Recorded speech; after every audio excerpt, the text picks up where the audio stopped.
오늘 이제 후반기에 다시 새생명반 성경 공부를 시작할 수 있게 하여 주셔서 감사합니다.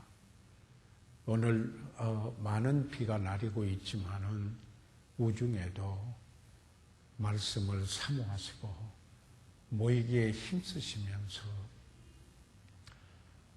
진정 주님이 원하시는 그런 모습의 그리스도인이 되기를 사모하시는 귀한 분들로 인해서 아버지 감사드립니다. 오늘 이 공부를 통해서 아버지 이름이 영화롭게 되며 하나님의 나라가 확장되어지고 또한 성령을 쫓아 저희들이 향하며 복음 전하는 일로 잃어버린 영혼들이 주께 돌아오며 그리스도의 은혜와 저를 아는 지식에서 저희들이 자라갈 수 있게 하여 주셔서 감사합니다. 오늘 아버지의 거룩하신 뜻을 이루시옵소서. 오늘 저희들이 하나님의 말씀을 나눌 때 성령께서 이 말씀을 감동하신 그 말씀을 우리가 그대로 지금 현재 살고 있는 우리들에게 그대로 조명하여 주셔서 말씀 그대로 하나님이 말씀하신 그대로 그 말씀을 저희들이 깨닫고 그리고 우리의 삶의 말씀에 반응함으로 변화가 일어나서 아버지의 거룩하신 뜻을 이루게 해 주십시오. 그러므로 아버지께 영광과 존귀를 돌려드리게 찬양이 되게 찬송이 되게 하옵소서. 오늘 이곳에 모이신 사랑하는 이들 또 이 모임을 위하여 애쓰시고 수고하시는 귀한 분들을 축복해 주십시오. 예수 그리스도 이름으로 기도드렸사옵나이다. 아멘. 네, 그러면은 저희들 오늘 공부 지난번에 일과 맨 끝에 조금 남겨놨었죠. 예, 일과에 오늘 여러분 11쪽에 보면은 거기에 비번부터라고 그러거든요. 맞습니까? 교재 한번 보세요. 1권 구원에 대하여서 저희들이 공부를 하고 여기에 제 저고리를 좀 복구하겠습니다. B번부터 저희들이 공부를 하고 오늘 2과에 들어가도록 그렇게 하겠습니다. 우리가 구원을 해서 기본적인 이 질문들에서 어떤 것이냐면은 오늘 우리가 주제로 공부해야 될 그 부분이 있는데 그것은 이런 거죠. 우리가 구원을 받았습니다. 구원을 받았다라는 것은 또 우리가 죄 사함을 얻었다라는 겁니다. 우리가 구원을 얻었다고 하는 것은 의롭다함을 얻어서 하나님 앞에 나갈 수 있게 됐다라는 그런 의미가 여기에 또한 있습니다. 그렇죠? 우리가 구원을 받았다라는 것은 마귀의 가족에 속했던 우리가 이제 하나님의 가족에 속했다라는 이 놀라운 그 은혜를 우리가 입었고 한 사람으로서 최대의 사건이 일어났다. 이렇게 말씀을 드릴 수가 있습니다. 저도 제 생애에 가장 큰 사건은 주 예수 그리스도를 개인적으로 소개받고 그를 나의 구주로 영접하여 하나님의 자녀가 된 이 사건은 그 무엇과도 바꿀 수 없는 내 생애의 새로운 출발이었습니다. 자, 그런데 그 다음에 여기에 우리가 이 구원받은 것은 죄로부터 구원인데 그러면은 여기에 내가 구원받은 후에도 죄를 짓게 됩니까?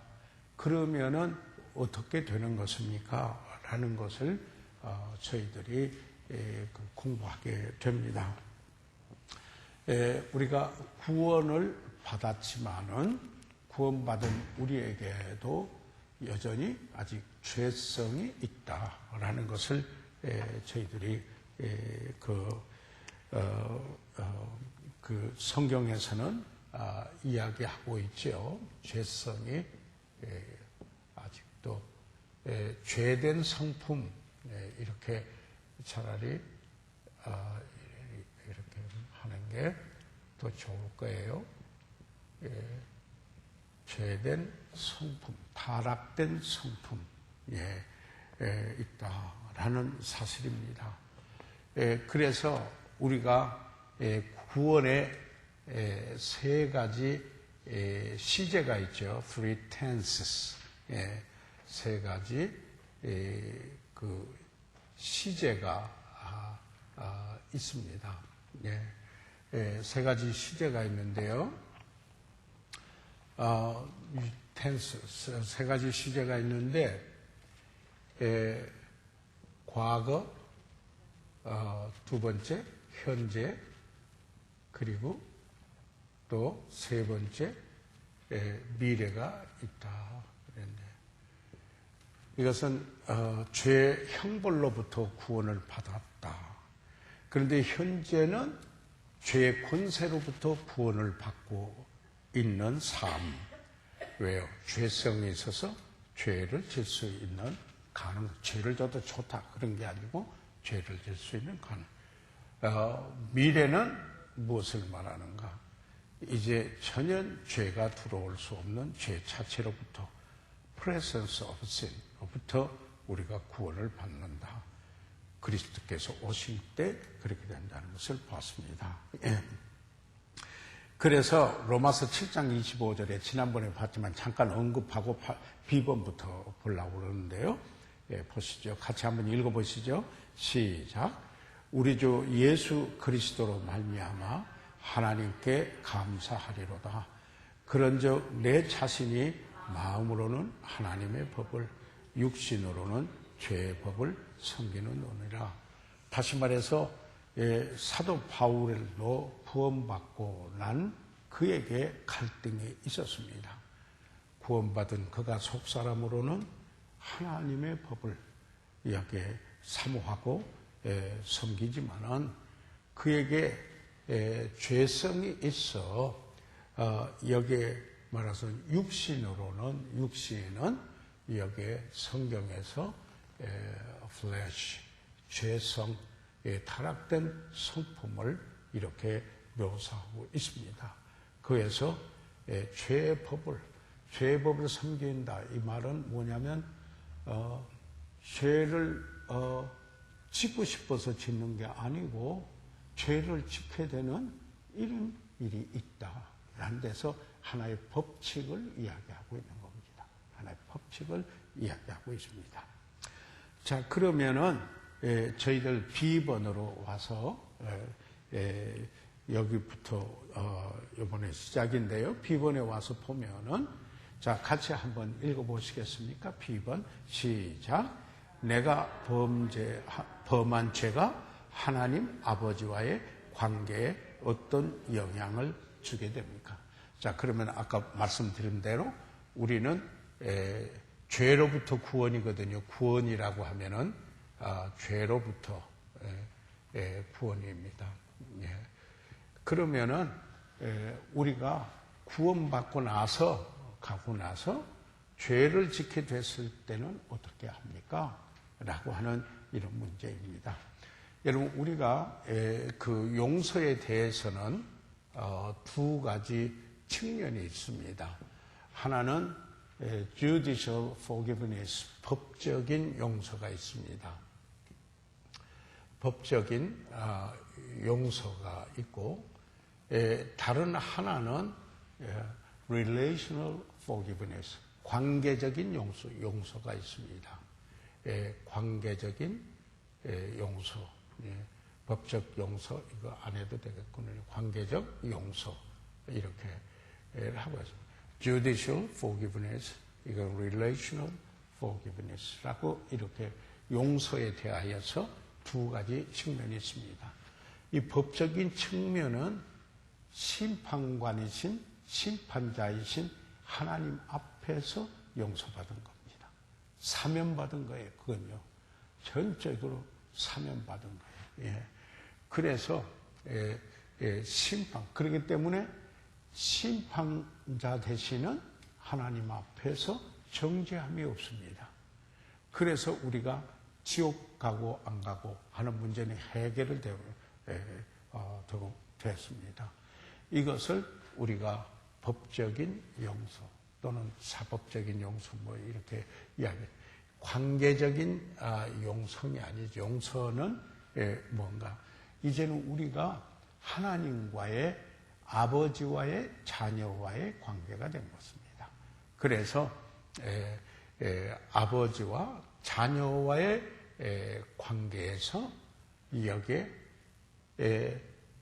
거기에서 죄를 짓게 되면 죄를 지어도 좋다 그런 게 아니라 사도 요한은 편지를 쓸 때 내가 너희에게 죄를 짓지 않도록 하기 위해서 요한일서를 기록했는데 만일 범죄하게 되는 경우에 이렇게 됩니다. 그래서 이것은 법적인 문제가 아니고 관계적인 문제다. 아버지와 자녀와의 관계에서 이것은 교제에 영향을 미치는, 그러니까 코이노니아, 아버지와 함께 그 펠로십, 거기에 영향을 미치는 여기에 죄를 짓게 되는 수가 있다. 그래서 이런 이야기를 하기도 합니다. 이것을 이 성경에 있는 말씀을 보면서 좀 생각을 해보도록 하겠습니다. 로마서 히브리서 12장 5절로부터 11절까지인데요. 그 앞에 있는 것도 좀 읽어볼까요? 같이요. 시작. 하나님은 하나님의 가족으로부터 쫓아내시지 않습니다. 당신이 범죄하면 하나님은 자녀된 당신을 징계하십니다. 그래서 우리가 지난번에도 그런 공부를 했죠. 무슨 말이냐면은 세상에 믿지 않은 사람, 세상에 속해 있는 사람들은 그들은 심판이 있습니다. 심판이 있습니다. 그들은 그 심판에서 그 고통을 당하는 게 그들의 삶에 따라서 고통의 차이가 있다. 그래서 그 심판 받아가지고 정죄돼 있다. 고난을 받다. 그래서 이 세상에 사는 동안에는 징계가 없다. 내버려 뒀다. 하나님께서 하나님 백성이 아니까 징계가 없습니다. 징계가 없다. 그런데 우리 그리스도인들은 뭐예요? 그리스도인들은 우리가 심판이 없어요. 그렇죠? 심판이 없어요. 우리가 그리스도 심판이 없음. 우리가 그리스도의 심판대 앞에 서는 것은 상 받기 위해서 서는 거예요. 상을 잃고 상을 받는 문제이지 지옥 가고 안 가고 하는 문제가 아니에요. 심판이 없어요. 정죄함이 없어요. 그리스도인들에게는. 그래서 그에게 이 땅에서 징계가 있어요. 이 땅에서 징계가 있다. 이게 구원받은 사람하고 구원받지 않은 사람들하고 여기 차이가 있다라는 것입니다. 징계가 있다. 지금 그 얘기입니다. 이것을 우리가 기억해 둘 필요가 있습니다. 자, 그러면 히브리서 12장 5절로부터 11절까지 지난번에 우리가 자세히 한번 봤는데 그냥 읽어가면서 요점만 제가 언급하고 그대로 나가도록 하겠습니다. 히브리서 12장 5절에서 5절 말씀을 같이 한번 읽어주시죠. 시작. 또 아들에게 권하는 것 같이 너에게 권면하신 말씀을 잊어도다 일러스되 내 아들아 주의 징계하심을 경히 여기지 말며 그에게 꾸지람을 받을 때 낙심하지 말라. 아버지가 아들에게 여기에 왜 꾸지람을 징계하지 않으시겠느냐? 그런 아버지가 어디에 있겠느냐 하는 것입니다. 그래서 내 아들아 주의 징계하심을 경히 여기지 말며 그에게 꾸지람을 받을 때 낙심하지 말라. 자, 6절이죠. 다 같이 읽어보시죠. 시작. 주께서 그 사랑하시는 자를 징계하시고 그 받으시는 아들들마다 채찍질 하심이니라. 그래서 여기에 주님은 그의 사랑하는 자들을 징계하시고 그가 받으시는 아들마다 그 아들로 받으셨기 때문에 양자된 그들 자녀들에게 아버지로서 채찍질한다 하는 이야기입니다. 자, 다르죠? 세상하고 우리 그리스도인들에게. 그 다음에 7절을 같이 읽으시죠. 시작. 너희가 참음은 징계를 받기 위함이라 하나님의 아들과 같이 너희를 대우하시나니 어찌 아비가 징계하지 않은 아들이 있어요. 우리는 어떤 경우에 바로 징계가 오지 않습니다. 하나님께서 참으십니다. 참으십니다. 그러나 그 어떠한 선을 넘어서게 될 때 자녀로서 하나님께서 여기에 그 징계를 하는데 아비가 징계하지 않은 아들이 있겠느냐 하는 이야기입니다. 그래서 구원받은 사람이 여기에 죄를 계속해서 범하면은 그것을 바로 자백하고 회개하지 않고 간다면은 바로 여기에 징계가 임한다 하는 말씀입니다. 자, 9절 말씀을 같이 8절 읽으시죠. 시작. 다 받는 것이거늘 너희에게 없으면 사생자요 참 아들이 아니니라. 그런데 하나님의 자녀라면은 그가 죄를 범하고 있으면은 징계가 있다. 그럼에도 징계가 없으면은 세상 속한 사람, 구원받지 않은 사람이라는 말이죠. 여기에 뭐예요? 이 사생자요. 그리고 참 아들이 아니라 하나님의 자녀가 아니다. 라는 이야기입니다. 그래서 어떤 면에서는 구원받은 증거 중에 하나가 그가 잘못했을 때 바로 그 삶 속의 징계를 경험하는 것이다. 이렇게 말할 수가 있습니다. 자, 9절도 같이 읽어보시죠. 시작. 또 우리 육체의 아버지가 우리를 징계하여도 공경하였거늘 하물며 모든 영의 아버지께 더욱 복종하여 살려 하지 않겠느냐. 그래서 징계를 있을 때 우리가 육신의 아버지에도 순종하는데 하나님 아버지 모든 여기에 모든 영의 아버지께 더 복종하여 살려고 하지 않겠느냐. 그게 구원받은 그리스도인은 여기에 징계가 있을 때 받아들인다. 그걸 반발해서 파탄 인생을 가지 않는다라는 이야기입니다. 그래서 그 10절을 같이 읽으세요. 시작. 저희는 잠시 자기 뜻대로 우리를 징계하였거니와 오직 하나님은 우리 유익을 위하여 그의 거룩하심에 참여케 하시느니라. 아버지, 육신의 아버지의 징계와 하나님 아버지의 징계는 차이가 있을 수가 있다. 여기에 이 부분은 사실 그러지 않아요. 자기 뜻대로 우리를 징계하지만은 제가 우리 아이들을 기르면서 징계할 때가 있었어요. 징계를 해서 네가 잘했느냐, 잘못했어요. 이제는 안 하겠어요. 서로 껴안기도 하고 이렇게 했지만은 한 일주일 지나고 나서 너 왜 매 맞았지? 그러면 아빠가 화나서 이렇게 이야기하거든요. 그러니까 다시 말해서 저희는 잠시 자기 뜻대로 징계할 수가 있지만은 오직 하나님은 우리의 유익을 위해서 징계하신다. 그러니까 하나님이 그 자녀들을 징계하실 때에는 반드시 우리에게 유익을 위해서 하시는 것이다. 사랑하기 때문에.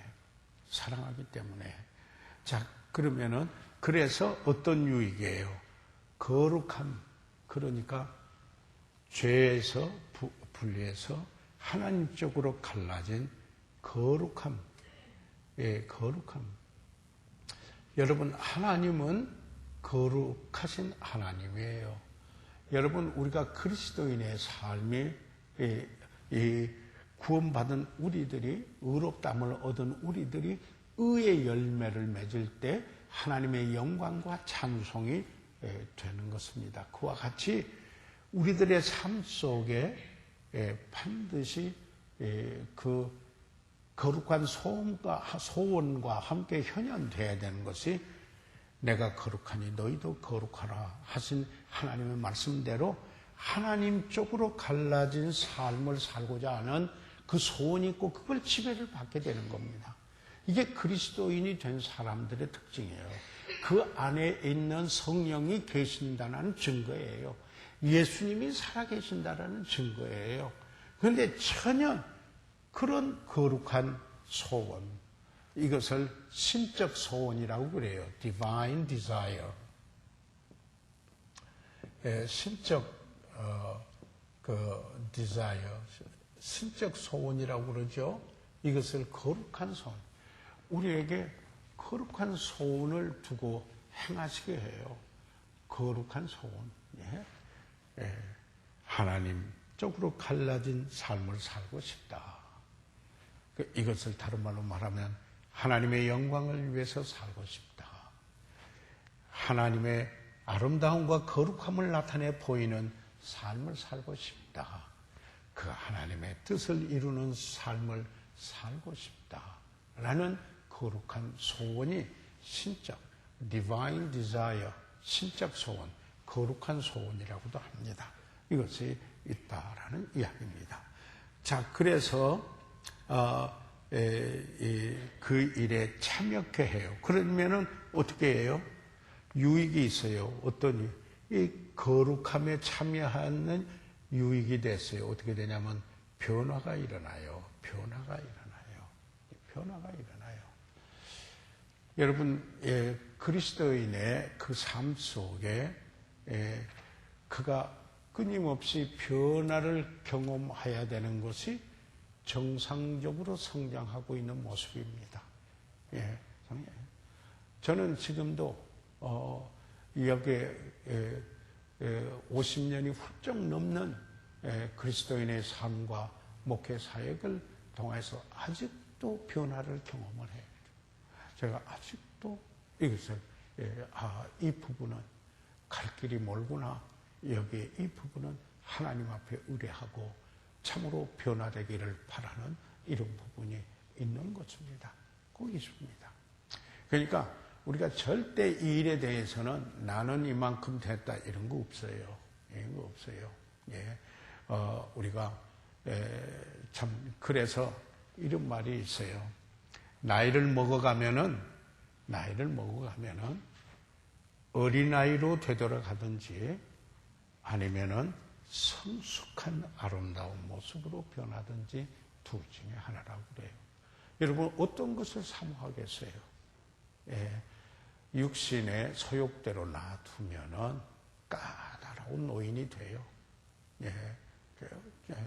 그러나 성령의 지배를 받아서 그가 변화되면은 갈수록 아름다워져요. 아멘. 그런 우리가 되기를 간절히 바랍니다. 예. 심지어는 징계가 있어도 그러거든요. 자, 그 다음에 보세요. 11절 다 같이 읽어보시도록 하겠습니다. 11절 시작.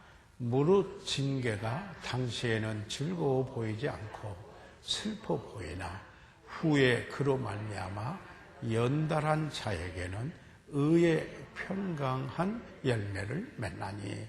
자, 징계를 받아보시면은 자, 그 징계가 그 당시에는 즐겁지 않지요. 물론 이 징계는 여러 가지 모양으로 올 수가 있어요. 모든 게 다 똑같은 모양으로 온 게 아니에요. 어떤 심적인 것도 있을 수 있고 육체적인 것도 있을 수 있고 또는 물리적인 것도 있을 수 있고, 그러나 그게 다 반드시 징계는 아니에요. 그렇지만은 징계가 나타나는 여러 가지 형태가 있다. 그럴 때 정말 징계가 좋습니다, 이런 분은 없어요. 즐거워 보이지 않고 슬프고 안타까워 보이지만은 후에 그걸 지나고 나서 그로 말미암아 그 징계 때문에 연달한 자에는 이런 말이에요. Who have been trained by it. 이 징계를 통해서 훈련된 사람, 이게 연달한 자예요. 빚어진 사람, 그런 말이죠. 그러니까 이 훈련을 통해서 빚어진 사람, 바로 그 사람 어떻게 돼요? 그러면은 의의 평강의 열매를 맺나니. 저희들이 의롭다 함을 받은 우리들이 그 삶 속에서 의를 나타내는 열매를 맺는데, 그것은 참 평강에 있는 삶으로 나타난다라는 이야기입니다. 평안이 있습니다. 그래서 여기에 사실 저희들이 보면은 징계도 유익하다. 그래서 훈련되어져서 훈련되어져서 정말 이제는 의롭게 사는 열매를 맺으면서 평안이 있다. 평안이. 그러면 그 사람 행복한 사람이에요. 맞습니까? 여러분, 행복의 개념을 어디다가 두었어요? 돈이 행복하게 하는가요? 아니잖아요. 돈 있어도 비참할 수가 얼마든지 있어요. 그거 아니에요. 정말 행복은 일시적인 어떤 물질적인 요소가 아닙니다. 아니고 행복은 바로 주님입니다. 주님과 함께 하면은 그곳에 행복이 있습니다. 아멘. 사실을 우리가 봐야 됩니다. 자, 그래서 우리가 구원받고 나서 죄 문제를 해결한 사람인데, 우리는 법적인 용서를 받아서 정죄가 없고 심판이 없는 우리들이다. 그러나 이제 하나님이 아버지가 되고 자녀들로 우리의 관계 속에서 우리가 범죄하게 될 때, 하나님께서는 우리를 사랑하셔서 인내하시고 오래 참으시지만은 어느 선을 넘어갈 때 사랑하기 때문에 채찍을 드셔서 징계를 하신다. 그런데 그렇게 할 때 구원받은 이들은 참으로 유익하고, 그래서 훈련돼서 변화해서 거룩한 하나님 쪽으로 갈라진 삶을 사는 평안함을 가지며 그 복받은 자가 된다. 유익이 된다. 할렐루야. 그러니까 이 주님과 함께 살아가는 게 얼마나 소중하고 귀중한 것인가 하는 이야기입니다. 자, 그러면은 그 다음에 C번에 왔습니다. C번에요. 자, 같이 한번 읽어보시겠습니다. C번 시작. 다 같이 소리내세요. 시작. 내가 범죄했을 때 나는 어떻게 해야 합니까? 자, 그러면은 여기에 범죄하면은 징계가 있다. 그러면은 그때 유익이 되게 하려면은 그래서 어떻게 해야 되느냐? 관계적인 용서를 받아야 되는데 하는 부분에 다다르게 됩니다. 자, 그러면 그 다음에 화살표 있는데 그 죄를 자백하고 같이 읽어보시죠. 시작. 그 죄를 자백하고 당신을 깨끗게 해주는 예수 그리스도의 피를 의지하십시오. 이렇게 합니다. 자, 여기에서 우리가 자백 또는 고백, 자백 이런 말이 나죠. 영어로는 confess라는 이 말인데요. 이것은 이런 뜻입니다. 내가 자백했다, 시인했다. 이 말은 뭐냐면 이런 뜻이에요. 하나님이 죄라고 여기시는 걸 나도 죄로 여기서 죄라고 동의합니다. 이런 뜻입니다. 그렇죠? 그러니까 이 자백이라는 건 이런 거예요. 우리가 그 회개할 때 메타노이아 헬라어로 그리고 repentance 회개인데요.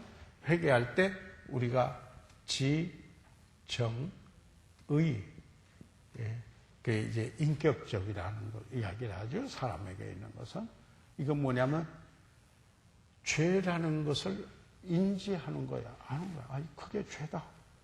라는 걸 아는 거예요. 아는 거예요. intellect. 하는 거죠. 그 다음에 정, feeling, emotion. 뭐냐면, 죄 때문에 슬퍼해요. 애타해요. 내가 이런 죄를 졌구나. 애타해요. 그 다음에 의지가 있어요. volition 또는 will이라고 해요. 돌아서요. 회개는 돌아서요.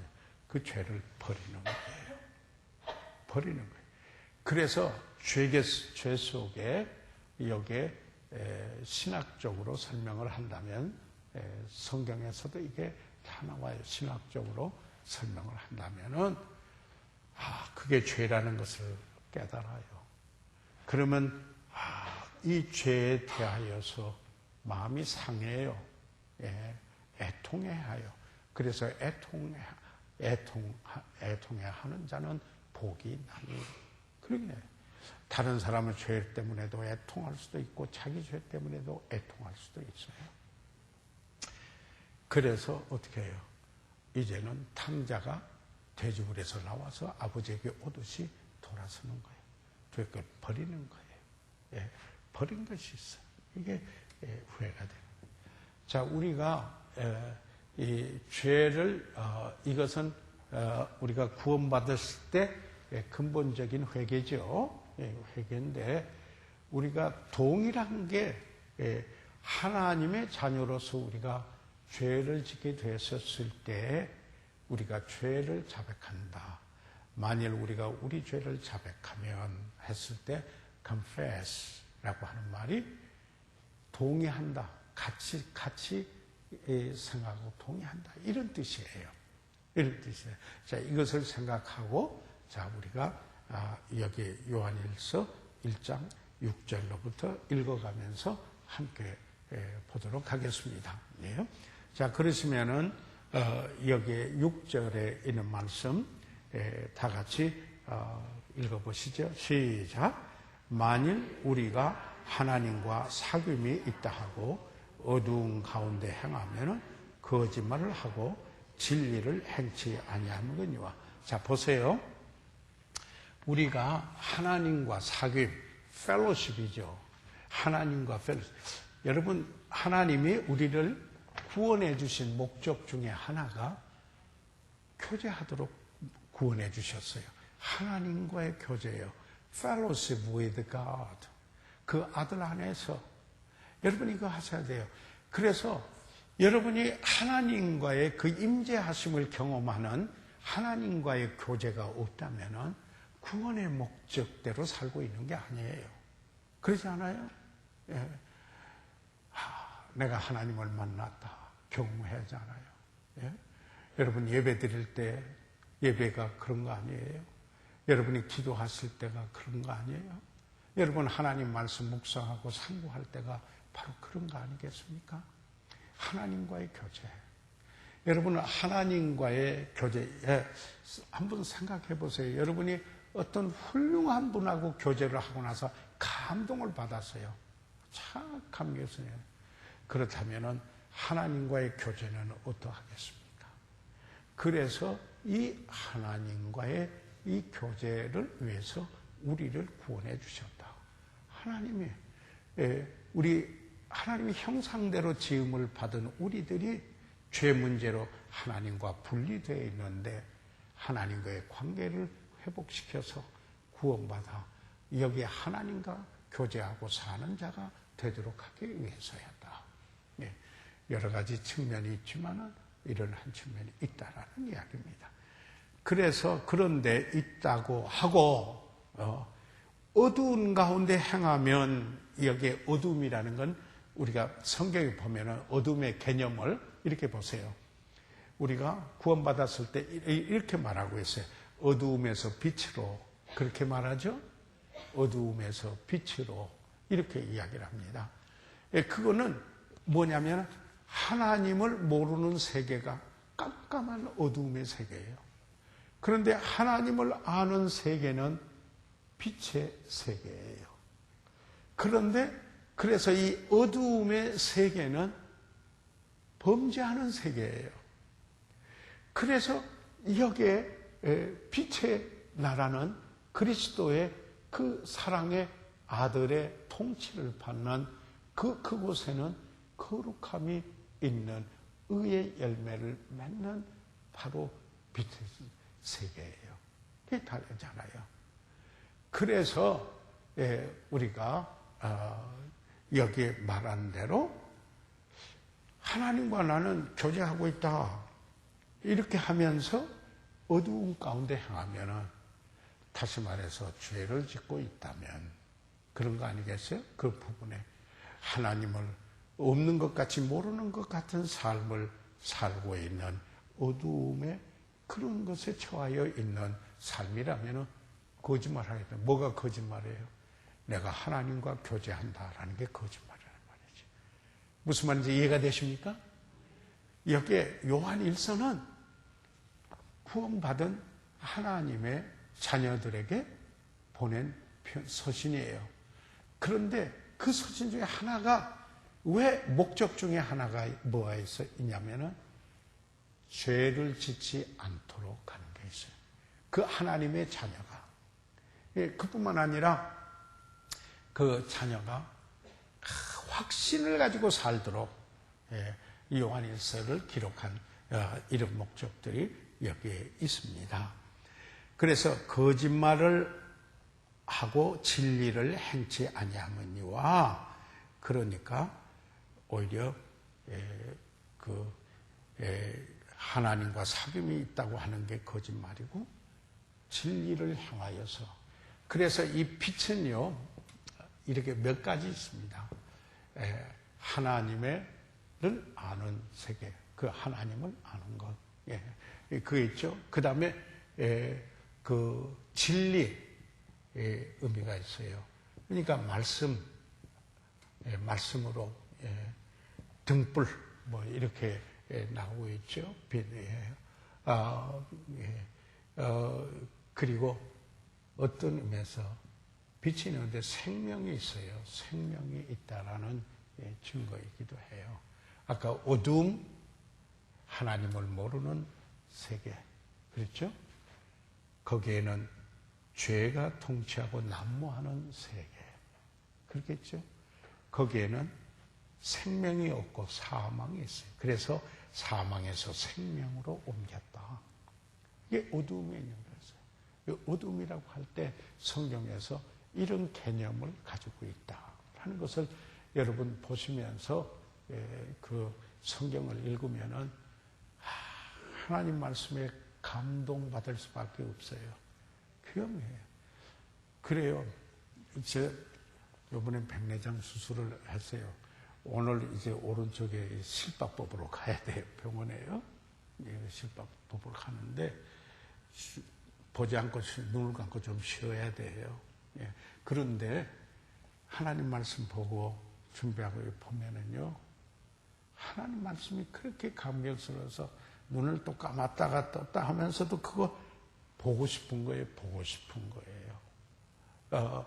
이렇다면은 그런 그 열망이 우리 그리스도인들이 하나님과 사귐이 있을 때 있다. 제 이야기에서 죄송해요. 그렇지만은 실제 그러니까 그냥 말씀을 드리는 거예요. 설명을 해서요. 자, 그래서 7절을 보세요. 7절 같이 읽으세요. 시작. 저가 빛 가운데 계신 것 같이 우리도 빛 가운데 행하면 우리가 서로 사귐이 있고 그 아들 예수의 피가 우리를 모든 죄에서 깨끗게 할 것이요. 자, 보세요. 예수 그리스도의 보혈은 효력이 있습니다. 지금도. 다시 말해서 법적인 용서가 바로 그리스도로 말미암아 그 피로 말미암아 구속입니다.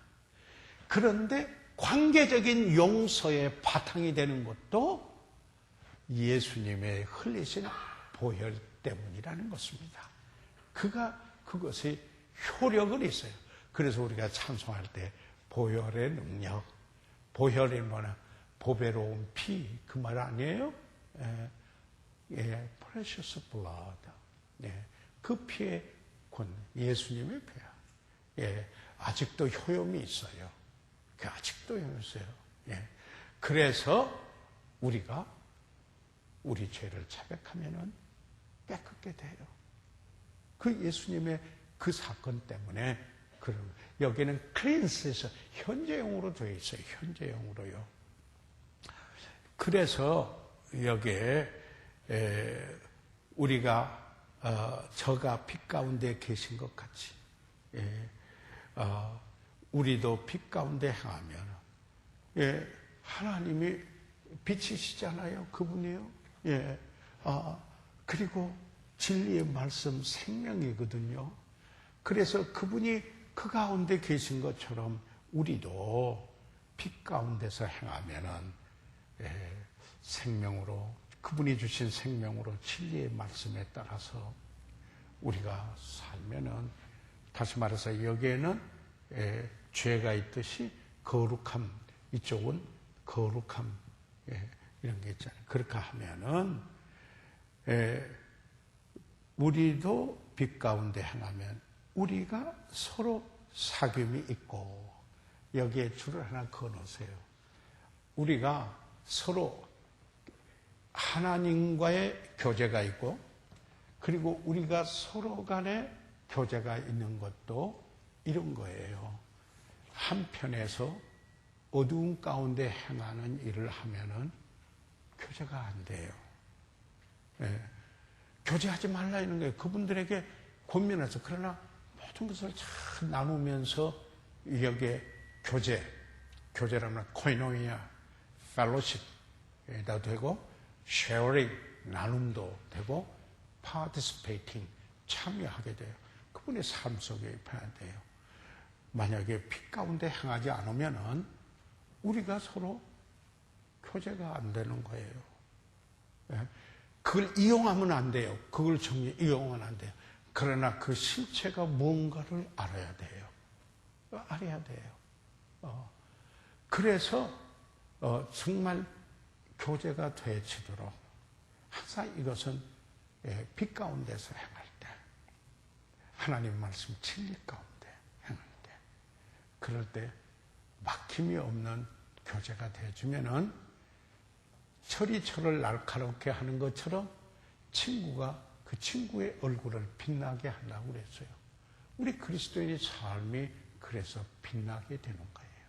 이게 참 소중한 것이에요. 그렇게 되면은 어떻게 됩니까? 죄를 보게 돼요. 자신이요. 죄를 보게 돼요. 그럼 빛 가운데서는 죄가 드러나지 않아요. 죄를 보게 돼요. 그래서 그 죄를 자백하게 돼요. 그러면 예수님의 피가 지금도 효용이 있어요. 깨끗게 해요. 그것 가지고 너 이랬지 그것 가지고 평생 붙들고 사는 거 아니에요. 여러분, 어떤 부부가 말씀이에요. 잘 사다가, 십수년을 살다가, 어느 날 부부가 이혼하려고 그랬어요. 이혼을 하려고 하는데 그 원인이 뭐냐면은 12년 전에 있었던 사건 때문에 그런 거예요. 예? 여러분, 그 얼마나 과거지향적입니까? 예? 우리가 인생 살아갈 때, 지난날에, 예? 하나님도, 잊으신다고 그래서 하나님은 이런 망각은 안 하시지만 영향받지 않으신다는 말이거든요. 뒤에 것은 있고, 우리가 뒤에 것을 읽을 때 망각한다. 뇌리 속에 들어가 있는 걸 100% 망각하는 거, 그건 아니에요. 그래서 성경에서 거기서 읽는다라는 말은 그런 뜻이 아니고, 무슨 뜻이냐면 영향받지를 않아요. 영향받지를 않아요. 여러분, 우리가 부부 간에도, 부모와 자녀 간에도, 동료 간에도 우리가 지난 날에 의하여서 영향받지 말아야 돼요. 새롭게 새로워져야 돼요. 빛 가운데 행하십시오. 하나님과 교제하시고, 그러면 서로 간에 교제가 되면 깨끗게 됩니다. 아멘. 이 사실을 지금 여기에 그동안에 공부 방학했다가 올라니까 잘 발걸음이 안 떨어지던가요? 그러지만 오신 거 잘했죠? 그래도 와서 보면은, 야, 내가 잘했다. 예. 저도 그런 생각이 들어요. 오늘 하나님 말씀 나누는 일을 하는 게 잘했구나. 이런 생각이 드는 겁니다. 자, 그래서 8절에 오세요. 8절에 있는 말씀을 같이 읽으세요. 시작. 만일 우리가 죄 없다 하면 스스로 속이고 또 진리가 우리 속에 있지 아니할 것이요. 여기에서 말하는 제가 늘 우리가 이제 문법적인 이야기를 성경을 해석을 할 때 그런 말씀을 하죠. 단어의 그 당시 이 단어의 뜻이 무슨 뜻이었나 하는 거죠. 그 다음에 문맥을 통해서 상호 연관성을 보아서 해석을 하죠. 그런데 거기에 문맥을 형성하고 있는 문법이 있어요. 이 문법을 따라서 여기에 해석을 해야 된다. 그러면은 그 다음에 그때 그 말씀이 기록됐던 역사적인 배경이 어떠한 것인가? 그러면은 정확하게 그 말씀을 이해를 하게 돼요. 그래서 그 다음에 우리는 그것을 적용해야 돼요. 우리 삶 속에 현재 살고 있는 우리들에게 그 프린시플, 그것은 과거나 현재나 미래도 하나님의 그 말씀은 변하지 않아요. 프린시플이 변하지 않아요. 그것을 정확하게 이해해서 오늘에도 능력으로 역사하시는 그 말씀을 내 삶에 적용을 해야 돼요. 거기에서 변화가 오는 거예요. 거기서 변화가 와요. 제가 왜 여기 문법이라는 말을 좀 했느냐면은 여기서 말하고 있는 죄 없다 하면은 하고 할 때 단수로 나와 있어요. sin, 단수로 나와 있어요. 이것은 아까도 말한 대로 인간의 그 타락성을 나타내는 sinful nature예요. 그래서 이것을 단수로 여기 8절에는 단수로 나왔어요. 그런데요, 우리말은 이 단복수를 내가 이 복수를 들자를 붙인다거나 복수를 하려면은 우리 말이 조금 이상해져요. 왜 그러냐면은 원래 단복수 구별이 없어요. 알타이 계통 언어예요. 없어요. 그런데 정확하게 하려면은 그러나 유로피언 랭귀지, 영어나 스페인 뭐 이런 거, 헬라어 다 그것은 여기에 문법적에서 단수와 복수가 정확하거든요. 그리고 인칭 대명사에서 쓰는 법이라 이런 것도 있고, 그래서 차이점이 있어요. 뭐건 이제 우열을 말하라면 그건 학자들의 몫이고요. 차이가 있다라는 것을 말씀을 드리면서 여기에는 단수로 나와 있다. 그것은 타락된 죄의 성품. 내가 타락된 죄의 성품이 없다 하면은 거짓말하는 거라는 말이에요. 여기에서요. 스스로 속이고 진리가 우리 속에 있지 아니한다. 그 진리가 없는 게, 그 진리가 있으면은 자기의 그 죄성이 있는 걸 금방 보는 거예요. 맞아요? 예. 그래서 이 스스로 속이고 또 진리가 우리 속에 있지 아니할 것이요.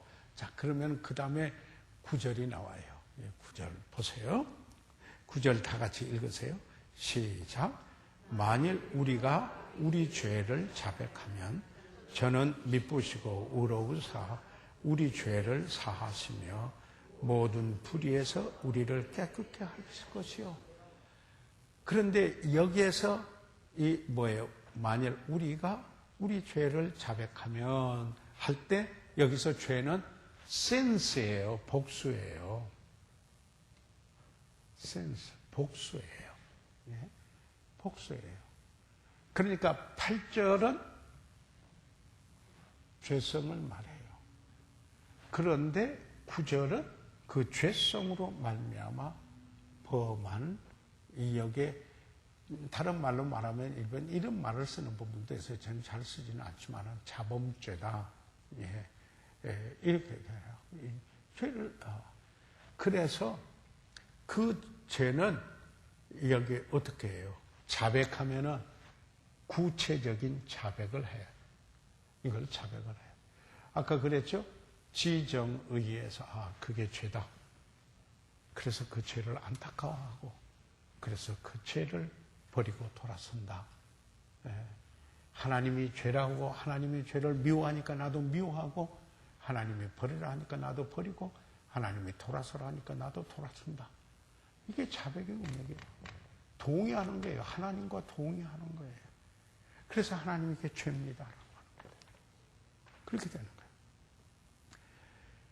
그러면은 저는 미쁘시고 faithful 하나님의 그 성품 중에 아주 하나님을 우리가 가장 많이 닮으려면은 믿을 만한 사람, 다시 말해서 충성스러운 사람, faithful 해야 돼요. 모든 면에서 다 faithful 한 분이 있어요. 그러면 달라요. 네. 그렇게 되면은 영향력이 있어요. 그분은 하나님. 그래서 하나님은 말 바꾸시지 않는다 이 말입니다. 하나님은 믿을만 하신 분이시다. 미쁘사 그 말입니다. 그래서 여기 미쁘시고 의로우사 그는 공의로우신 분이에요. 그래서 미쁘시고 의로우사 우리 죄를 사하십니다. 관계적 용서예요. 법적인 용서가 아니에요. 여기에 혼란이 오시면 안 돼요. 그래서 우리 죄를 자백, 구체적인 죄의 자백이 필요한 거예요. 그러면은 죄를 사하시고 모든 불의에서 이 학자들 간에 여기에서 모든 불의에서 돼서 내가 어떤 것은 죄를 인지하지 못하고 있잖아요. 못해서. 그런데 불의한 것일 수가 있어요.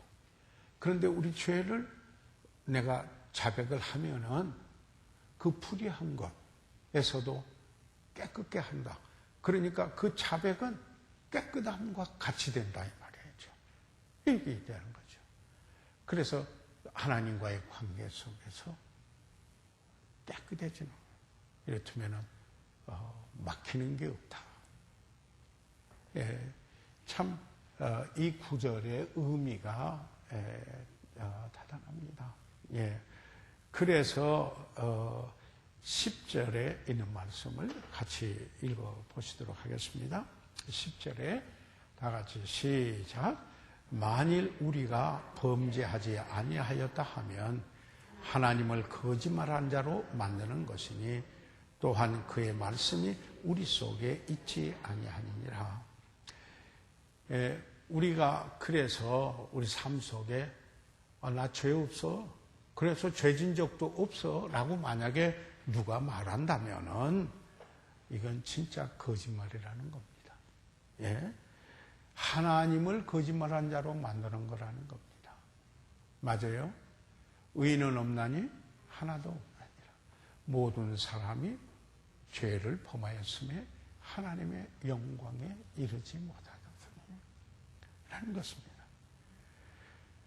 그래서 그뿐만 아니라 그런 사람은 하나님의 말씀이 우리 속에 있지 아니하니라. 이 사도 요한은 하나님의 자녀들에게 쓰면서 우리라는 표현을 많이 썼어요. 우리라는 말을 자신을 포함해서 그 편지를 받는 사람들, 그리고 오늘의 구원받은 우리들까지 포함해서 여기에 우리라는 말을 썼다라는 것입니다. 주님을 찬양합니다.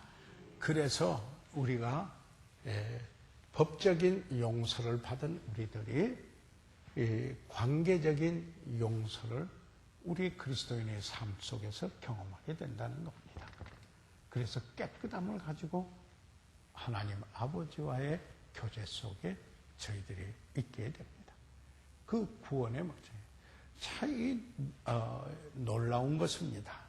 그래서 보세요. 잠언 28장 13절 다 같이 한번 읽어보시도록 하겠습니다. 소리 내셔서 시작. 자기의 죄를 숨기는 자는 형통치 못하나 죄를 자백하고 버리는 자는 불쌍히 여김을 받으리라. 여기에 잠언의 지혜서입니다. 그래서 어리석은 자는 죄를 숨겨요. 그러나 지혜로운 사람은 자백해요. 다시 말해서 자기 죄를 숨기는 자는 형통하지 못해요. 번영하지 못해요. 예, 행복하지 못해요. 성공하지 못해요. 복된 삶이 안 돼요. 그러지만은 죄를 자백하면은 그리고 버리면은 불쌍히 여겨요, 하나님께서. 예, 우리가 뭘 저기 하면은 긍휼히 여김을 받잖아요. 하다가 내가 잘못했습니다 하면 참 안타깝게 생각해서 긍휼히 여김을 받는 게 있어요. 뭐 자녀들과 관계 속에서도 우리가 일상에서 우리가 이런 일을 경험할 때가 있습니다.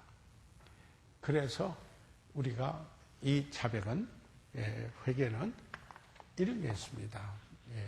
우리가 이걸 하나 해야 돼요. 하나님에게만 하는 자백이 있어요. 하나님에게만 그렇죠? 하나님께만 하는 자백이 있어요. 이건 다른데 알려진 게 아니에요. 알려진 게 아니에요. 하나님께만 자백. 그런데 속에서만 있었던 어떤 것을 해야 되는데 그걸 공포하고 자기 의로움을 나타낸다고 했다가 화되는 경우가 많아요. 안 돼요. 그 다음에 두 번째는 어떤 개인에게 자백해야 할 때가 있어요. 왜 그러냐면 그 개인에게 범죄해서 그 개인에게 손상을 주었을 때, 형제, 이건 내가 형제에게 죄를 졌는데 잘못했어요. 용서해요. 그럴 때가 있어요. 땅에서 매이면 하늘에서도 매이고 땅에서 풀면 하늘에서도 풀립니다. 아멘. 그 다음에 세 번째로는 공공적인 회개가 있을 수가 있어요. 이제 교회라고 말할 수도 있고, 이것은 교회나 공공을 향하여서 공개적인 죄를 범하였을 때 그때 그 자백은 그들 앞에서 회개가 필요하다. 자백이 필요하다. 이런 게 있어요. 이 원리가. 예. 보통은 하나님 앞에서만. 그런데 이게 다 사실은 하나님 앞에 하나님에게만 죄를 범했다. 이런 그 죄는 근본적으로 하나님과의 관계예요. 예. 아버지 하나님 관계적인. 그러나 어떤 개인에게 했다면은 그걸 바로 잡아야 돼요. 먼저 그 사람에게 가고, 그러죠?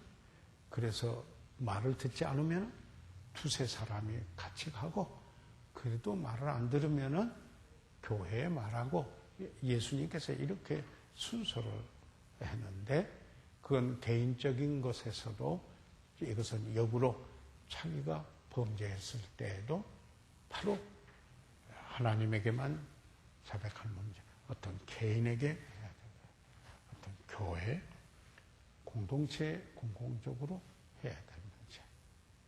그러면은 긍휼히 여겨요.